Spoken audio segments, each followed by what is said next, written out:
Hey you guys, welcome to the Bones Collector, and I'm so excited today. I'm always excited about presenting board games to YouTube and the YouTube viewers. And I love you, the people that watch this channel, and I have some fabulous board games to tell you about today in the 70 to 61 category. It's going to be so much fun, and here they come, right at you. Hey everybody, so this is our 70th position in our Ultimate Top 100 board games, and I'm so thrilled to talk about these games. They're kind of different from games that you're going to see from us on the usual basis. These are somewhat of fighting games, and by somewhat I mean a couple of them are you can play cooperatively and the others two you cannot. And there's different complexity levels here, so I will start out by talking about the easiest game and go up from there. So the first game I'm going to talk about is Dice Throne. And Dice Throne is a dice chucking 1v1 game. I mean, it's most fun when you're playing 1 versus 1, and you're going to have a playmat. This is Santa versus Krampus, by the way. We kind of added this on, but your box looks like this. It's huge, and you have quite a few characters. 1, 2, 3, 4, 5, 6, 7, 8. There's 8 characters in here, and each one comes in a tray. It's wonderfully produced, absolutely fabulous. But each tray has everything you need for that character. It has your character sheet, which unfolds. It's a tri-fold sheet that's going to have places for your card decks. You have beautiful dice in here engraved, health counters that are very nice. I mean, everything in this game is absolutely fabulous, and I always say, I will buy the minis if you paint them. So with this Season 1 re-rolled, of course, I got these beautiful miniatures from Roxley Games. We went to their website, actually, and ordered these minis from them. So this is very nice. I was thrilled to have them. I even got the minis for Santa versus Krampus. And, you know, I've got some money in this game. I think this was $100, and this was $40 or thereabouts. This is Santa versus Krampus. And this is my Santa versus Krampus minis that I just got. And so I've got some money in this game. And it's a fighting game. Excuse me. I just dropped Santa. It's a fighting game, so you have to know that going in. You're going to roll dice and attack the other player, and the other player is going to roll dice and attack you. But the fun thing about this game is that you're going to defend also. So when the other player attacks you, you're going to roll your dice and maybe come up with some defense to help mitigate some of the damage they're going to do to you. So you're always involved in the game, and it just doesn't bother me to play this game. I don't like a lot of games with player interaction, but this game is so much fun that I don't know, this doesn't bother me. We have fun, we play it. It's like Battle Yahtzee almost. Battle Yahtzee, that's a good point. Because you're going to roll these dice like 3 times, get the best combo you can. And so it's just, I don't know, it's something Yahtzee about with it. Fighting. It's very fun, you are fighting. So if that is absolutely something you will not put up with, then by all means don't bother with this. But it's a gorgeous game to look at, it's a gorgeous game to play, and it's very easy. And the minis do nothing. The minis do nothing. They're just for looks. You're going to take that miniature of your character. I said there's 8 characters in this box, and there's 8 minis, and you just take that mini and set him on your tri-fold player sheet. That's very beautiful, by the way, and you set him on there, and it just adds a little element to the game that wouldn't normally be there. So we enjoy it, and let me show the back of this box. This is the back of Santa versus Krampus. And as soon as I heard about Santa versus Krampus, I had to get that, because we'll play that during the holidays, but that's pretty cool. All right, and that is Dice Throne. And the next one I'm going to talk about, see, it's kind of a tie with complexity here. I think Deliverance is a little more complex than Onslaught. So this is Onslaught, Dungeons and Dragons. And it's another 1v1 game. You're going to be playing against each other. And the first one to 10 points wins. Now the way to get points, you can attack and defeat characters of the other warring party.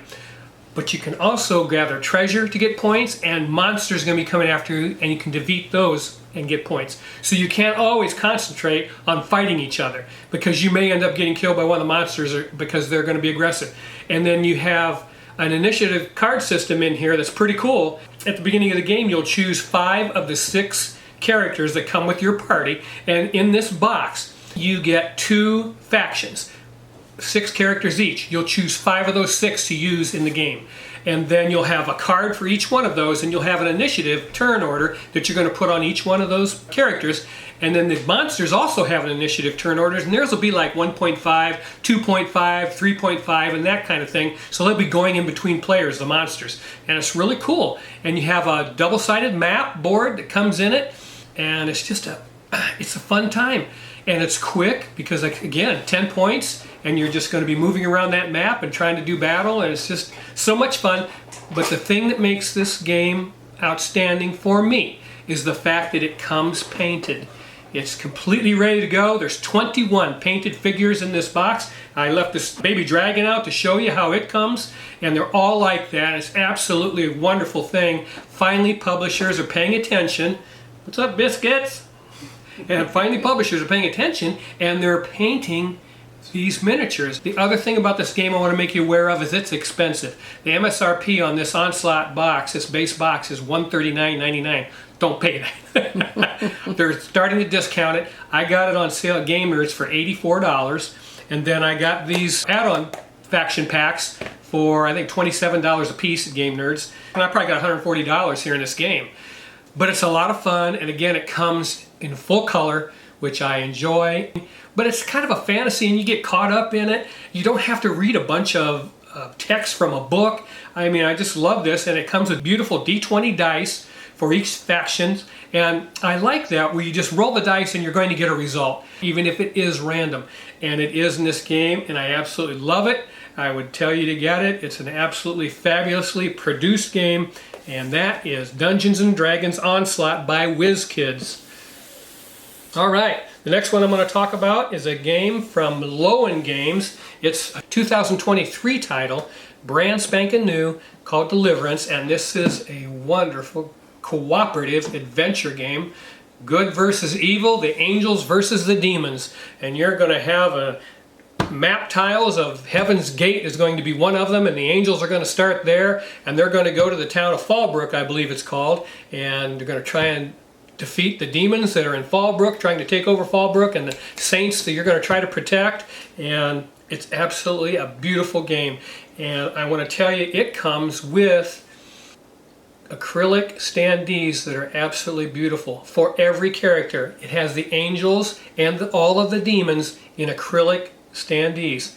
And if you get this all-in bundle, which I did, and this was $170. It's not a cheap game. I always tell you guys, you know, when I get something very inexpensively, I paid for this. I got the all-in bundle from Game Nerds, and they still have a few. Last time I looked on there. It's got a big play mat. Yeah, it comes with a play mat, and the angels in here, you have them in two forms. You can use the acrylic standees, which are gorgeous because they're in full color. Now, but with this comes also, I want to show you. Aren't there also cardboard standees in there? There's also cardboard standees in the.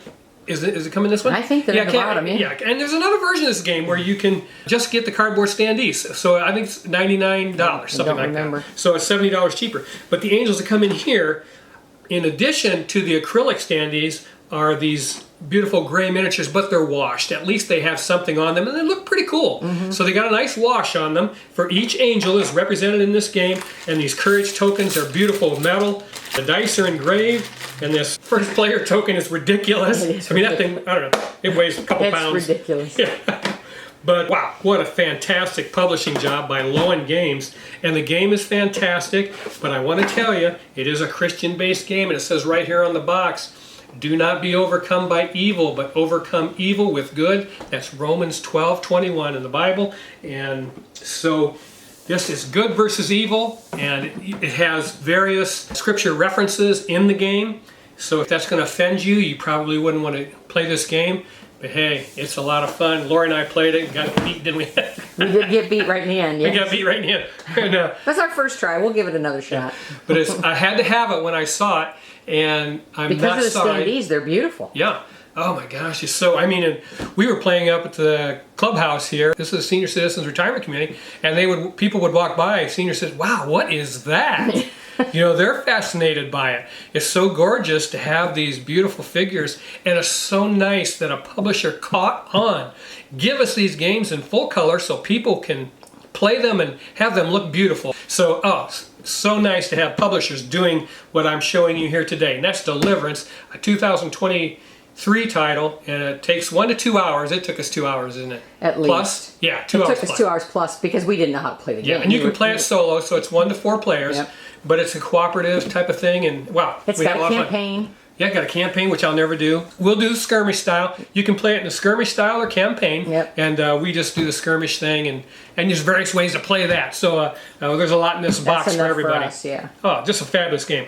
The next game I'm going to talk about is a game by WizKids also. And now I get a visit from Gravy. What's up? What's up, Gravy? You get to see both of them today. Yeah. As you can see, I just let my cats do whatever they want to do. Yeah. Anyways, Except you on board games. This game is by Vlada Shavato, who's probably one of the most eclectic. Yeah, you go ahead and take that. Yeah, one of the most eclectic board game designers in the industry. Mage Knight came out in 2011. It was hugely popular, and I was at a board game flea market, and this game had been opened, but none of it had been opened inside. So all the cards and everything was still in the shrink. And the guy wanted $26 for it, and I said, you know what? I've been curious about that game, so I bought it and took it home, and I bet it sat in our game shelf for a year. You think it did? Probably. And then finally, I said, you know what? I want to play that. Everybody raves about it, and I played it. Lori and I played it. We played it cooperatively, because you can do that, and it was a blast. It was absolutely phenomenal. I have some things about this game I don't like. Number one, the rule books are great in this game, but the thing I don't like is the font size in those rule books is absurd. I actually have to wear a magnifying glass in order to read that rule book. So whoever made that decision at WizKids really dropped the ball. And I would pay extra to get some rule books with large font, large print that I can read. Because lots of people wear glasses, not just senior citizens, but you think they would have thought of that. But it's a crime. The font size they use in the rulebook, but hey, whatever. Anyways, the game is absolutely fabulous, and it comes with painted miniatures in it, which is another thing. And the castles are those HeroClix things. So WizKids did a nice job in publishing this game, and we also have the Star Trek version of this called Star Trek Frontiers. Is it called? I think so. Star Trek Frontiers, which also comes fully painted, and then WizKids also did that other Star Trek game we have, Expeditions. And it comes fully painted. So I love WizKids for those reasons. You know, they're going to give you your game in full color. Mage Knight is absolutely fabulous. There's the back of the box. And there's so many things about Mage Knight that I love more than I like Gloomhaven. Number one, there's art on these cards. Look how beautiful the artwork is on these cards. I love that. I love that this game can unfold and take place right in front of you. And you don't have to read a bunch of narrative, because that can be tedious and boring after a while. This whole world of Mage Knight unfolds in front of you as you put tiles on the board and move around and try to overcome battles with monsters and try to overcome these castles in the end. But the mana dice, everything about this game I absolutely adore. I have since the time I first played it. It's difficult to get to the table because there are some rules to this game. This is the most difficult game of the four I've shown you here. Definitely. It's the most complex. It's worth the effort if you want to take the time. If you look up Mage Knight, and I think his subtitle in his video says, learn how to play Mage Knight, start here. And he has a series of videos that will teach you how to play this game. Hey, it's a must. Watch that guy. He does a tremendous job teaching this game. Dagnabbit, I wish I had looked that up before we did the video, but I didn't. Maybe when you do that, I'll try to put it on the screen. When you do the editing, put it on the screen. Yeah, I'll look that up and make sure I get that information to you guys. So these are number 70 in our top 100. I love these games, you guys, for the reasons that I stated. This one's cooperative. So it's and this one can be played cooperatively. So these two, if you don't like fighting, you probably want to stay away from Onslaught and Dice Throne. But they're fun, and if you like Yahtzee, yeah. That's as much fighting as in Dice Throne as there is in Yahtzee. You're attacking, but you can defend, so it's... And we've talked about this before. I mean, in Aqualin, two-player games are going to be... fighting. Yeah, you're going to be aggressively going after the other player in one way or another. That's enough talking about number 70. Let's move on to the next group. Hey you guys, so this is position number 69 on the Bones Collector Ultimate Top 100, and it's two games by TMG, who is now defunct and out of business, unfortunately, because they made a lot of wonderful games. And two of them, the Deluxeified editions, were Chimera Station and Gentes. And Chimera Station Deluxeified is an absolutely wonderful worker placement game. If pressed, one of my absolute favorite worker placement games. I don't know if I would choose anything over this because your workers are upgraded with different components, as you can see here on the back of the box. And so they do different things, and there's a limit to how many components each worker can have. So you're making that tough choice as to what components you want to put on your worker. And you're trying to place these workers on the board and try to get as many points as you possibly can. And it's such a fabulous twist on worker placement. It has to be in everyone's library. The game is designed by Mark Major, and I think the knock on this game is this. This is just kind of childish looking, and I think it scared people off of this one-eyed kind of monster here. Well, it looks like a kid's game. Yeah, it looks like a kid's game. And what was the other one? Farm Shop by Rudiger Dorn. Yeah. It looked like a kid's game. Absolutely fabulous game, though. But Chimera Station, it plays for 2 to 4 players. We can play it in an hour, and it's just fabulous to be able to play a worker placement game that does something different. And that's why we love Chimera Station so much. And you have to give it a try. If you're on the fence about it, find a way to get it played. Because I guarantee you, you play this game, you're going to want it. And it's absolutely fabulous. This is the deluxified copy, and the only difference is it has wooden hamburgers in it, right, for food, and metal coins. Yeah. Big deal. The retail version of the game is absolutely published in a fabulous fashion. You won't be disappointed. So just give this game a try if you can get your hands on it, and that's Chimera Station. The other deluxified game I want to talk about from TMG is Gentes. Now, Gentes was a game that we backed this on, didn't we? Kickstarter. Back when we were doing crowdfunding, we crowdfunded this game. And TMG also made another deluxified game called Yokohama. And it was done in a beautiful fashion, and it's pretty hard to find. Get your hands on it. You're going to pay for that game. I know. We let that one go. We did have that one, and I was in love with Yokohama, but Lori was not. So you know how that saying goes. Mad wife, lots of strife. That's the saying. So we let that one go and kept these two. Yeah. Okay, Buster. This is why we can't play board games at home anymore. We have to go to the clubhouse because my cats just want to all the attention in the world. So anyways, yeah, Gentes Deluxified is played on a map, and you're going to have action tiles that are going to be on the board, and you're going to select those action tiles and pay with currency of time. And I love that. And everything in this box is absolutely gorgeous, you guys. This is super deluxified, and you're going to grab these action tiles, try to get the most points to win the game, control your population, because the population tokens in this game, the population meeples in this game are absolutely phenomenal. Yeah, these things, oh wow, they're absolutely fabulous. I hope you can see those and appreciate them. But they're painted like that on both sides, and there's 2 different sizes that are going to be in the game, and it comes with this insert from Folded Space Inserts that came with the game. I mean, if you get this deluxified version, you had to put it together, but it's still outstanding to have the opportunity to have your game published like that. Dual layer player boards, everything in this game is beautiful, and the game is absolutely fabulous. You have civilization cards that you're going to acquire that are going to give you the bulk of your points. That you have to have certain populations in order to take those from the offer on the board. So that's pretty cool. But that's 2 games from TMG that are absolutely fabulous, that will never leave our library. I love both of these games, Gentes Deluxified and Chimera Station Deluxified. And again, Chimera Station, the retail version, it's absolutely fabulous. I've never seen the Gentes retail edition, so I can't comment on that. We do have the Deluxified version, and it's beautiful. So very cool. Yeah, 2 very cool games in number 69 position. Hey everybody, this is number 68 on the Bones Collector Ultimate Top 100 board games. And these games are train games, and I put them together for that reason.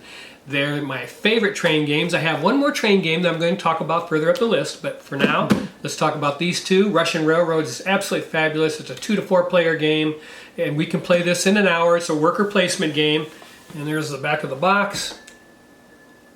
Published by Z-Man Games, and this came out in a big edition, Ultimate Railroads, that is available, and I think that's pretty pricey. It was $100, I think. Maybe more now, I don't know.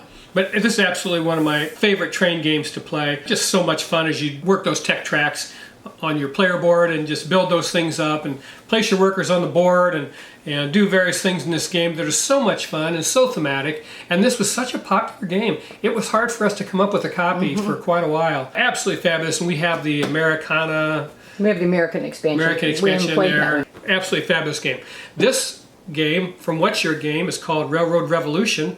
And first time I played this game, came out in 2016, I was in love with it immediately. And I watched some people on, I was on the comments on the Geek Market talk about how the game was broken, and I'm thinking, what are you talking about? So I played it and tried to listen to what they were saying, and they were absolutely incorrect. This is an absolutely fabulous game. It's a route builder, so you're going to build a railway from the East Coast to the West Coast, and of course the further you get, the better you do. And it has a telegraph system that you're going to build on the bottom of the board, and these tech tracks that you must move up or you're going to get beat. So you have to pay attention to those too, and move up those tracks. But wow, this game is fantastic. It's a worker placement game also, and different colored workers do different things, engineers and so forth, and so much fun. I can't believe how this game got ignored in 2016 because a couple of reviewers that had a bad opinion of it, they were absolutely incorrect. This game is absolutely fun to play, just like Russian Railroads. These are my two favorite train games of all time, and I love them with all my heart. That's position number 68 on our Ultimate Top 100. Okay, now for our number 67 position on our Ultimate Top 100 board games. And these are games I just got done talking about because we published a video called Top 10 Halloween Games, and all three of those are on that list. These are absolutely so much fun, so thematic, so wonderful and fun to play. The first one I want to talk about is Ancient Terrible Things. If you like chucking dice, you're going to love this game. It has beautiful dice in it. It's a Yahtzee style thing. You're going to roll these dice and try and get 2 pairs and 3 of a kind and 5 of a kind and so forth. To defeat encounter cards, they're going to give you points, and of course the most points scored at the end of the game wins the game. But it's so much fun to play this game, and I know they're doing a reprint of this game. I don't know how difficult this game is to find, but I tell you, if you get the chance to pick this little baby up, you're going to like it. It's very easy to play, not complex at all, but very thematic. It's kind of a pulp art horror type of thing, and I loved it ever since we've picked it up. They were blowing it out on Amazon for 17 bucks. We picked it up for that price, and I'm just thrilled that I was able to get this game. That's Ancient Terrible Things from Pleasant Company Games. Pulp and horror, yeah. Wonderful game. Now this is a game from Gray Fox Games called London Dread. This is a cooperative game, and it's so much fun to play during Halloween. It has a companion app that you can use, but you don't have to. It's a narrative app. So there's a voice actor that's going to read the story, the horror story of this game, the London Dread, and his voice is so thematic and cool. Man, if you dim the lights, play this game. It's so much fun. But everything that he reads is out of the rule book, so you don't have to have that app. We do use the app because I love the flavor that it gives this game when we play it, so we use that app every time we play it. But if it goes away, if it's not supported anymore, all those words are still in the rule book, and if you've got someone with a great voice, they can read it for you. But this is a game that is split in 2 parts. The first part is real time, and you have a planning clock that you're going to use to plan where your character has to be at a certain time of day. And that is so much fun to do because you're just shouting at each other, well, I'm going to be here, I've got to go to the north and defeat this person, I've got to go to the south, I've got to take on this particular person, I want to pick up this ally card, things like that. So you're going to do that. I think you have 10 minutes to finish that part of the game, and once you've planned your clock out, then you're going to do all the actions on the main board that you've planned out, and it's so much fun to do. And then at the end of the game, of course, you have a showdown, which is, yeah, can be crazy, but it's a dice chucking game. You have a lot of dice you're going to use in the game. There's a lot of stuff in this box. The planner clocks are dual layered, very nicely done for a retail version. This wasn't advertised as any kind of a deluxeified version of the game, but for a retail version of a game, this is absolutely done phenomenally. And this game is designed by, I can't even say these guys' name, Snore Crow and Asgard Johansson, but I love this London Victorian era, and this game is absolutely so much fun. We play it every Halloween. Okay, the third game I want to talk about, and there's a big reason why I want to talk about this game, is Abomination, the Heir of Frankenstein. It's a worker placement game.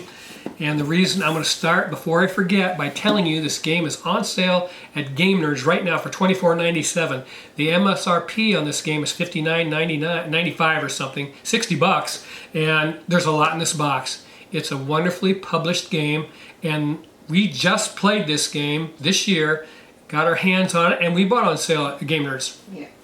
And I wanted a new Halloween game to play. And I watched somebody play this on YouTube over and over again. Like, it takes me a while to decide if I really want to buy that game. And after watching it 2 or 3 times, I told Laura, hey, we're going to like that game. Let's try it. And so we picked it up and played it. We used an Igor variant that shortens the game somewhat. And we got that variant off of Board Game Geek, but you don't have to use that. And I think it would be fun even without that to play the full game. Yeah, you have to know going in it's going to take a while because there's a lot to this game. It's a simple worker placement game though at its core. So you're just simply going to place a worker. That's what you want to do.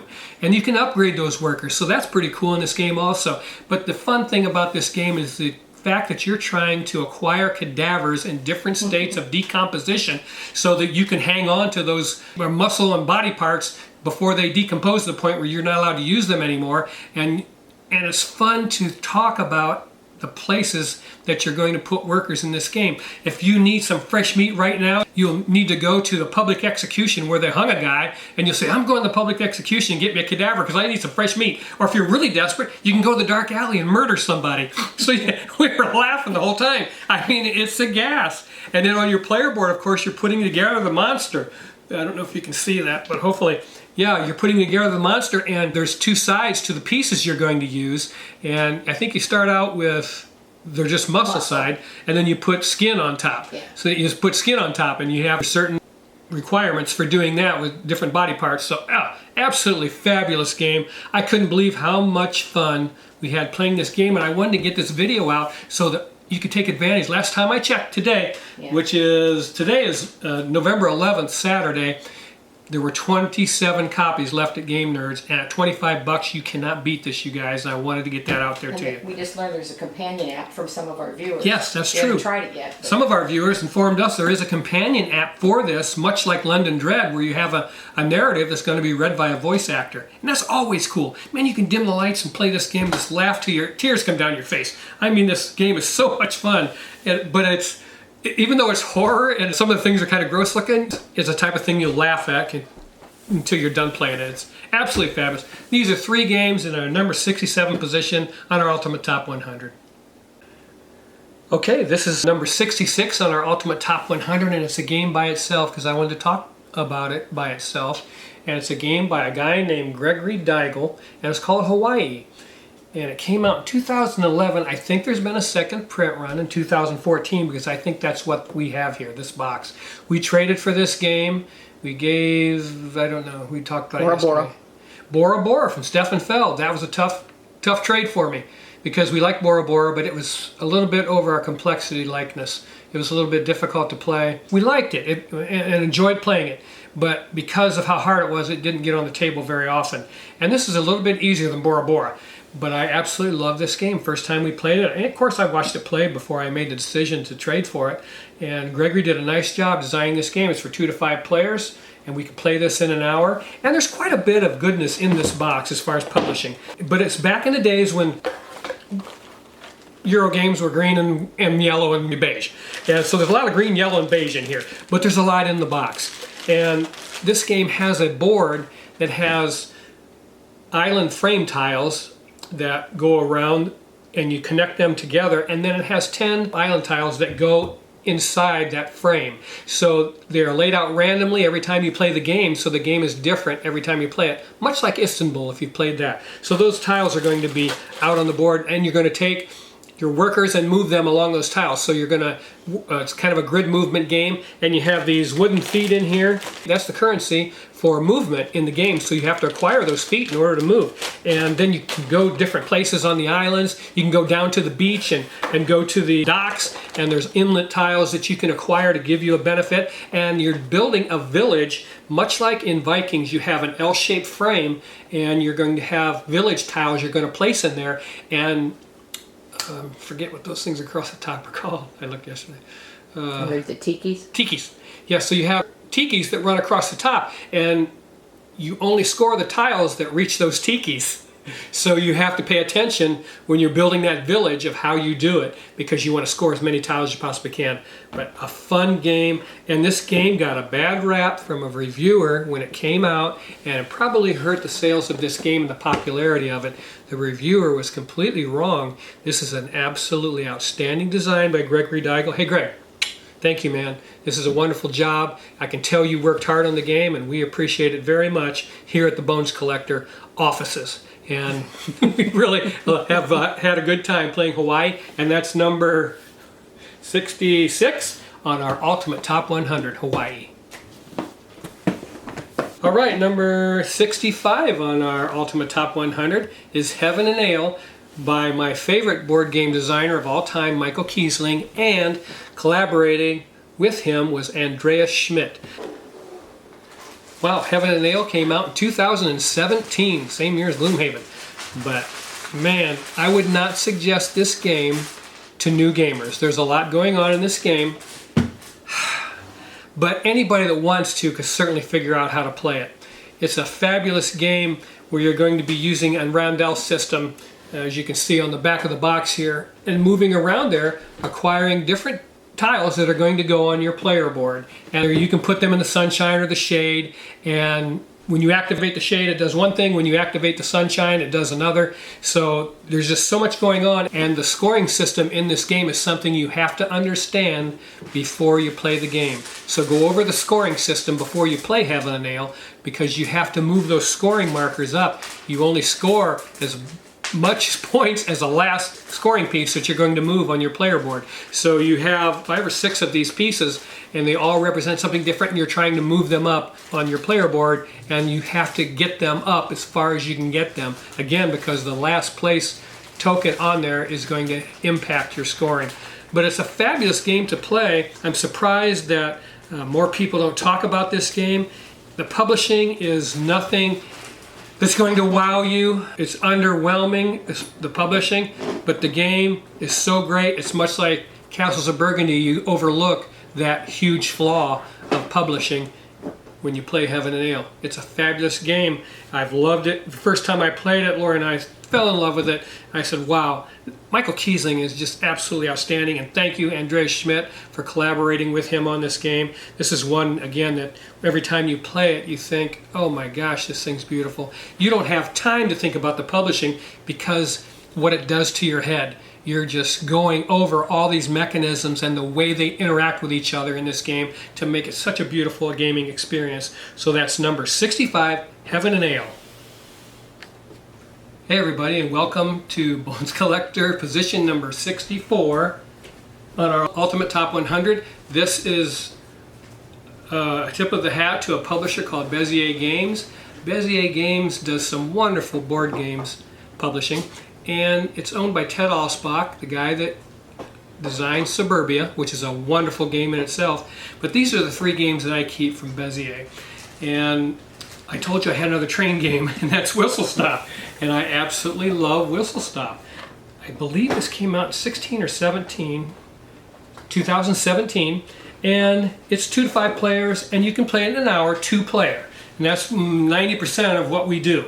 So 2 players in 60 minutes. But it's a tile placement game, and you start out with the board as a frame of the countryside, and you're going to have little engines that you're going to move by laying those hex tiles in this frame that has the railroad routes on them, and your train is simply going to move along there. And it's very difficult to do that because you're going to have to plan how you do that. And as you're getting these tiles, you only have so many of them in your hand, and you're going to try to decide which ones you want to use as you move across there. You have coal and whistles that you're going to use as resources to do different things. And I've loved this game. First time we played it, I fell in love with it. And I told Lori, we're never getting rid of that Whistle Stop game. I love it. We've talked about how to call down our library of games at one time or another, and we have sold games, but I just never sold this one. I absolutely love it. It's a train game, first of all, and that attracts me, but it's one that's well designed by Scott Caputo. But hey, this is Whistle Stop. It's absolutely fabulous. I can highly recommend it if you're sounds like something that would interest you. It's, geez, just a good time, fun game, and I absolutely have loved it since the first time we played it, and that's Whistle Stop. It's little pastel trains. Little pastel trains, that's absolutely right. Now I'm going to talk about a game called Colony. Colony was designed by Ted Alspach, the guy that owns Bezier Games, with Hojo and Nakatsu. So there's a triumvirate, so to speak, of designers in this game, and this is probably my favorite dice chucking game. When it comes to just purely playing dice, this is my favorite game. You're rebuilding civilization. You have cards that require certain dice values in order to upgrade them or acquire them. And the first one to 20 points wins this game. So it's a racing game. And that is so much fun because the ending is so climactic. I don't know how many times I've been on space 17 or something, and 20 points wins the game. Lori will be on 15, and she scores 5 points and gets to 20 before I even get my turn. I get so mad. It's so much fun when that happens, when you think you got the game won and someone snatches victory right from underneath you. And it's really, really a fun time. The dice are beautiful. There's 2 different kinds of dice in the game. You can see there's stable and unstable dice. The clear ones are unstable. The white ones are stable dice. And let me take the lid off this because it's kind of like Dominion in the way that the game is published. So you have all these different factions of cards that you can use in the game. Here's the way the game looks, and it's absolutely fabulous. I wish that Mr. Alspach would produce some kind of a package with 4 or 5 more groups of cards, just a deck of cards to put in this game. That would be absolutely fabulous. But I'm not going to get rid of this game ever. I love it. It's called Colony by Bezier Games. Now, the last game I'm going to talk about by Bezier is Subdivision by Lucas Hedgren. It's for 1 to 4 players, 45 minutes it says on the box. I think it probably takes us 30-35 minutes for Lori and I to play this. And this is such a mind bender. It's very similar to Suburbia, but we chose to keep this one over Suburbia. We did have Suburbia, but we chose to keep this one because it has more tension in the game, and I really like tension. First of all, instead of getting tiles from a market like you are in Suburbia, you're going to draft them. So you have 5 tiles in your hand, and you're going to look at those tiles, and I guarantee you, you're going to want 3 of them, and there's nothing you can do about it. So you look at those tiles, and you're like, oh my gosh, I want that, that, and that. You can only choose one, and then you got to give your tiles to your neighbor, and they're going to give you their tiles. So you're like, am I going to get that tile back? If I take this one, what are the odds I'm going to get that other one back? You know, who knows? So you're drafting tiles back and forth. There's that tension. And then your player board that you're going to use is limited in space. And as if that isn't horrible enough, there's a little dice in here that you're going to roll. 1 die in this game. And it has different colors on it. Where'd you go, Mr. Dice? There's a little die in here, and it's got different colors on different sides. Pink, brown, green, and on your player board you're going to have those colors also. You can see your player board right here, and you have to place your tile on that color, and it has point values on there that you want to cover up because a lot of them are minus, and if you don't cover those things up, there's minus points. So there's that to think about also. Man, there's so much that goes on in this game. I told Lori when we played it, I was like, oh my gosh, I love this game, and I bought this game for 15 bucks. That's a lot cheaper than the 170 I played for Deliverance. So I want to brag about it. I got this game for 15 bucks. It had never been played. Whoever had it, for whatever reason, didn't want to take the time to learn the game. And I'm sorry for them that they didn't do that because I think they would have enjoyed it. It's absolutely so much fun, Subdivision. Every time we play it, I mean, it's the type of game, this came out in 2015, and this is a type of game that will just make you actually sweat because you're like, what am I going to do? You know, much like Calico and Tiny Towns, where that shrinking space just makes your head hurt about where you're going to place things. What are you waiting on? What are you hoping for? You know, should I wait on that particular tile to come up? Not to mention in this game, I think there's gold tiles at the end of each round that you're trying to complete. So if you want to get those extra points, you're thinking about that. Wow, I mean, I'm just fascinated with this game. At Subdivision, you can get it inexpensively like I did, 15 bucks, and you'll play it the rest of your life because it's so much fun. that's my tip of the hat to Bezier Games and Ted Alsbach. Thank you, Ted, for the wonderful games that you published there at Bezier, and we appreciate it very much. That's number 60. That was number 64 in our Ultimate Top 100. Hey everybody, welcome to our number 63 position on the Bones Collector Ultimate Top 100, and I'm glad to talk about a game that I've been in love with for a long time. It came out in 2000, so this game is 23 years old. Wow, I can't believe that because this game is fabulous. It is designed by Wolfgang Kramer, Richard Ulrich, and Jans Christopher Ulrich. So Wolfgang Kramer, of course, is the half of that Kramer and Kiesling duo, and he's teamed up with these designers on other games, but this is the one that we have by them. It's published by Rio Grande Games. It says 3 to 5 players on the box, but in the rule book it has 2-player rules, so you can play it 2-player, and we do, and we love it at 2-player. It takes a little bit of something out of the game because there's an auction at the beginning of each round, and auctions are always more fun with more players. But it's still, the rest of the game is so fabulous that it's worth it to even sacrifice that and play it 2-player, and we hang on to it. I have it in 2 versions. I have this deluxeified edition in Italian, which Lori went through and printed out little things to put in the cards so we know what all the cards do, and the cards in this game are absolutely gorgeous. The box is thick. I mean, it's the deluxeified metal coins. But this version is absolutely fabulous too, and I enjoy playing it. Now in this game there's only 7 rounds, and you're trying to complete a work. And you do that by playing a profession card, and the profession card has different things that you have to satisfy on the card to get those points. So do you have the landscape that artist likes to create in? Do you have the building where he likes to do his artwork? You know, you have to own those things in order to get those points. And those work value points increase as the rounds go on. And so you have to be aware of that also.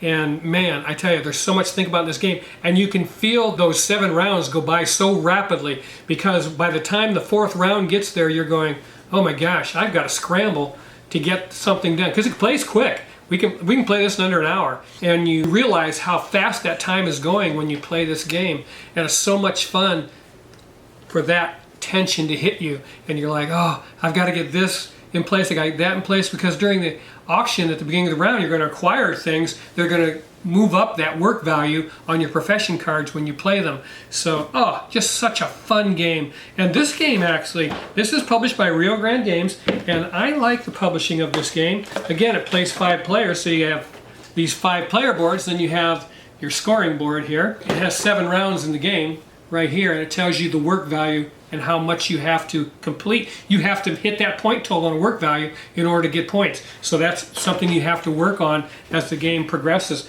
But you have this insert in here that holds everything in place. That's kind of nice. And I thought they did a nice job with this game, because I bet you this game wasn't that expensive when it came out, and you can probably pick it up very inexpensively now because there's the 3rd edition that's out right now. And I've looked at it, and it seems like it's a very pretty game, but I'm not going to get a 3rd copy of this 3 game. copies. Yeah, I don't need 3 copies. This game is absolutely fabulous. If you don't have this game, I would pick up that new print. I mean, it looks like a pretty fabulous print run. The game is indescribably delicious. There's just no doubt about it. We love it. Every time we play this game, it's just absolutely fabulous. Enjoy it so much. That's why it's so high on my list. I've talked about our list, our Ultimate Top 100.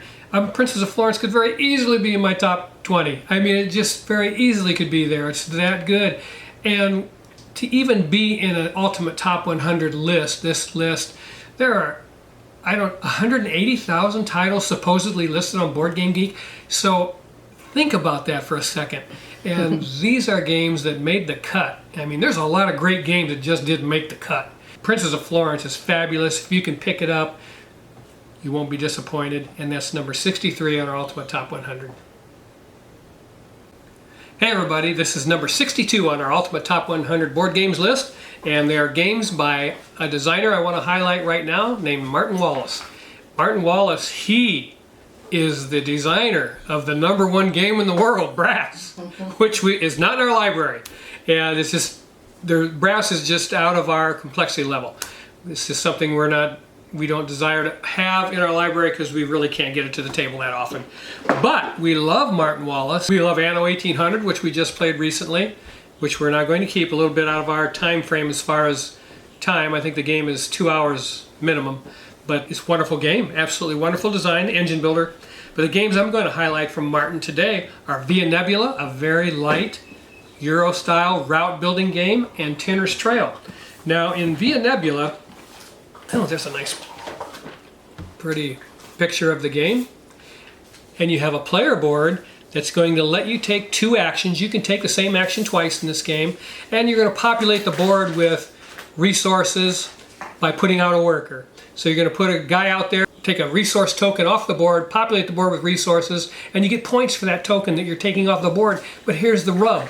If you do that too many times, you're going to have a lot of resources on the board, and if those resources are next to your guy when this game ends, it's minus points at the end of the game. During the game, when you're building, if you take an extra resource to the building site with you, you have to take that extra resource, put it on your player board, and that's minus 1 point at the end of the game. You're going to have cards at the top of the board that, like contracts, you're going to fulfill those contracts that might give you a little boost or benefit of some sort, and you have to build routes from your player to your construction site so that you can build and put a building out on that construction site, and the first player to complete all of their buildings wins the game.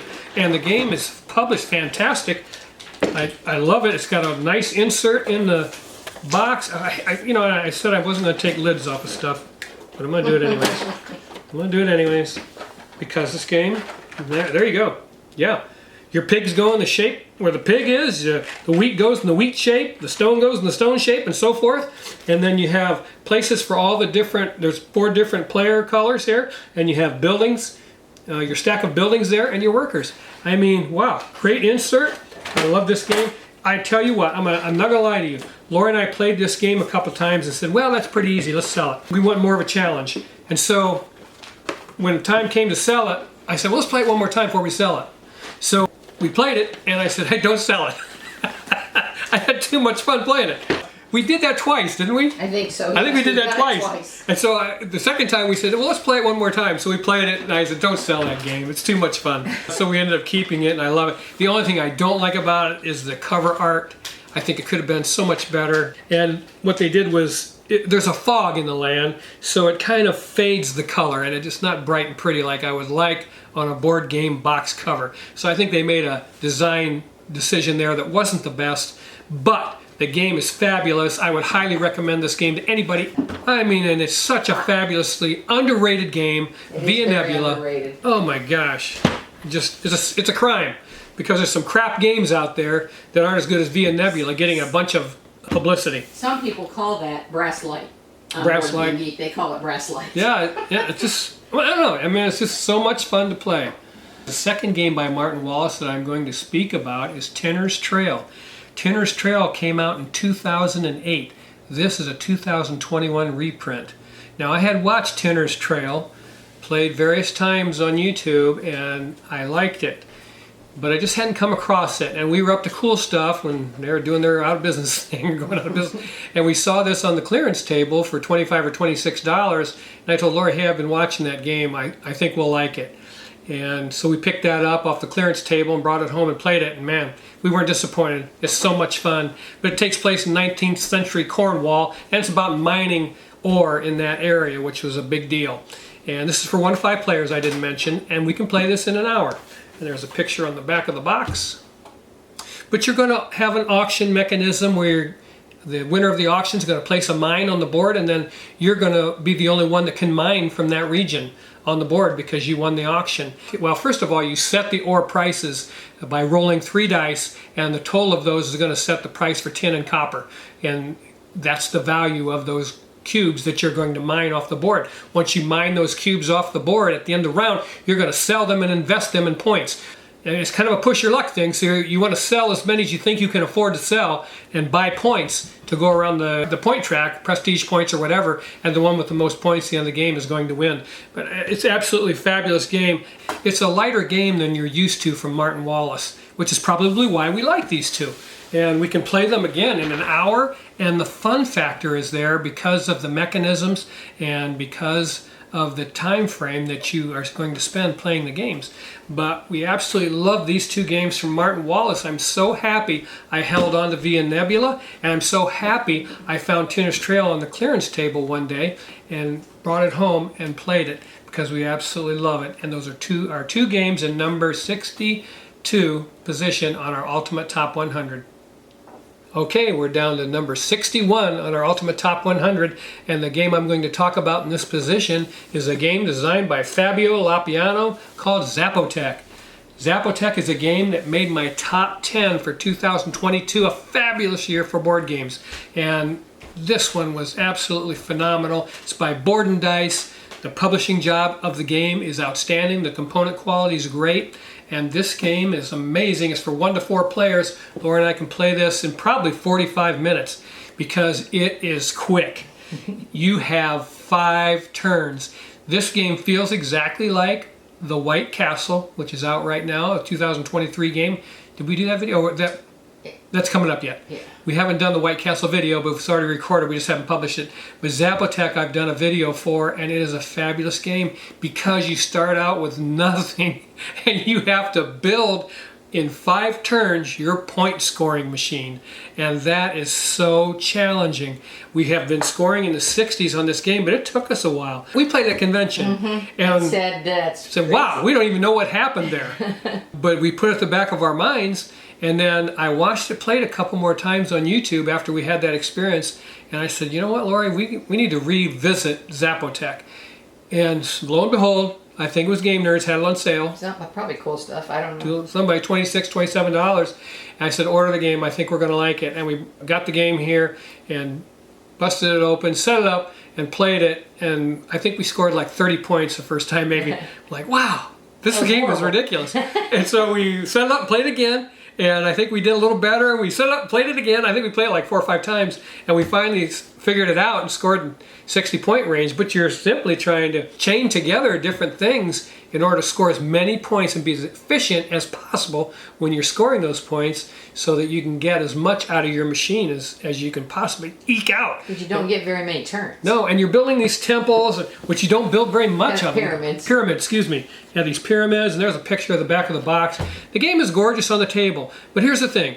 I saw somebody playing this game at a convention, and I looked at it and said, not another stupid Egyptian theme game, Euro game. How many of those can we have? So I just kind of put it at the back of my mind, and then we played it and didn't have the best experience playing it. And that's why I tell you guys, if you buy a game, play it 5 times before you get rid of it.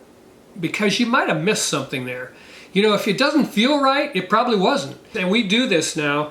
When we get a new game, we will set it up and play it, and then read the rule book again. Well, first we read the rule book, set it up, play it, then we reread the rule book, and we realize the things that we missed and did wrong. Not just missed rules, but sometimes the strategies get by you. You don't see them as you in that first playthrough. So, you know, set it up and play it, and just mess around with it. I tell her, let's just mess around with it for the first play. We're going to move things here and see what that does, and move things there. Do this mechanism, see what that does, and just mess around with the game, and then we'll read the rule book again, and then we'll play it, because then you got an idea about how the game works. And that's the way Zapotec kind of introduced itself to us. I think the rule book makes more sense after you've played the game, or at least seen it set up on the table. That's a good point. Sometimes you're reading the rule book and it makes no sense. So that's a good point Lori just made, is once you've played the game, go back and reread the rule book, because it'll make more sense to you. You'll understand the terminology better and the things that the rule book is trying to teach you. So that's a really good point. And it does help to do that, because I kind of think that some board games, especially the more complex they get, it's kind of like playing a musical instrument. You have to practice it before you can play it well. So Zapotec, yeah, it's absolutely fabulous. Again, you can play this game in 30 to 45 minutes because you're only taking 5 turns, and it will break your brain those 5 turns because you're trying not to make a mistake. Again, if you can't be efficient when you're taking those 5 turns, you may not do as good as you want to do, but that's why you play it over and over again so you can get better at it. Wow, what a wonderful title that came out and put this guy's name, Fabio Lapiano, on my radar. But this game is definitely worth owning, you guys. Again, wow, you can play it so quick, but the decisions are interesting and juicy, but they happen very fast and they're very difficult for your brain to put it all together. And Zapotec has a weird personality. I want to make that point. Much like the White Castle, where you have only 9 turns. When you play a game, you kind of get used to certain styles of games, and then when you play Zapotec or the White Castle, it's a different animal, a different beast, because you are not going to have rounds and rounds of turns where you're going to be daisy chaining things together. You're just going to have a set number of turns, a very limited and set number of turns to make your thing happen. But hey, you can't go wrong with this game. It's absolutely phenomenal, by Fabio Lapiano, and that's Zapotec in our number 61 position. So hey you guys, that's our 10 positions for today. I almost said 10 board games for today. That's our 10 positions for today that we just finished, 70 to 61. What a fabulous bunch of games. I love talking about them. I have them in my library for a reason, because I absolutely adore them. Now I do want to say this. This video will be out the day after I go in the hospital. I'm going to go in the hospital on Monday the 13th to have a ablation done on my heart to correct a rhythm issue I've had my whole life. But as I've gotten older, it's gotten worse, and it's time to get it fixed. So I don't know if that will hold us back any, but we'll try not to let it interfere, unless, like in Christmas Vacation, I don't want to spend the holidays dead. But hopefully this goes well, and we're back at it very quickly, and making more videos and finishing our Ultimate Top 100, because I'm having a blast telling you guys about these fantastic board games. I love every one of you. Please watch for our next video. Take a second, like our video, and subscribe yourself if you're not subscribed. Find a buddy and have them subscribe. We enjoy bringing you these board games, and it's the best hobby on the planet because of the board games like the ones I've showed you here in this video. We'll see you the next time on The Bones Collector. Bye-bye.